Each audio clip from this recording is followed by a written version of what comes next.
Бүгін Будапештте кезекті қайырымдылық іс-шарасы өтіп жатыр. Charity базар, қайырымдылық базары. Бұл іс-шараның мақсаты осы жерде жиналған қаражатты Мажарстандағы мұқтаж балаларға беру. Бұл іс-шара биыл алғаш рет Мажарстан президентінің жұбайының қамқорлығымен өтіп жатыр.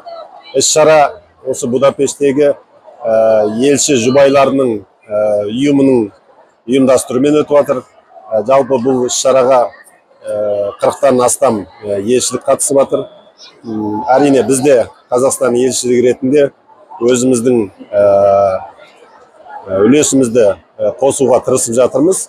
Бұл іс-шара тек қана бір қайырымдылықтың көрінісі ғана емес, сондай-ақ қазақтың бай салт дәстүрін, мәдениетін, бай дастарханын, қол өнерін көрсету және өзіміздің қазақтың қонақжайлығын көрсету үшін таптырмас мүмкіндік деп санаймын.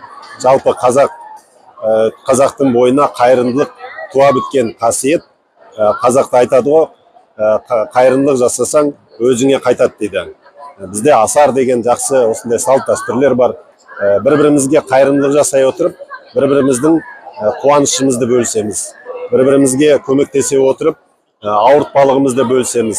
Қуанышты бірге, қиындықты бірге бөліскен халықпыз. Ұлы Хакім Абай айтқандай, біріңді дос, біріңді қазақ көрмесең, істің бәрі бос дейді. Сондықтан адам баласы болғаннан кейін осындай қайырымдылық қасиеттерді көрсетудің, паш етудің бүгін жақсы бір мүмкіндігі болды деп есептейміз. Өзіміз ризамыз осы іс-шараға қатысқанымызға, үлесімізді қосып жатқанымызға.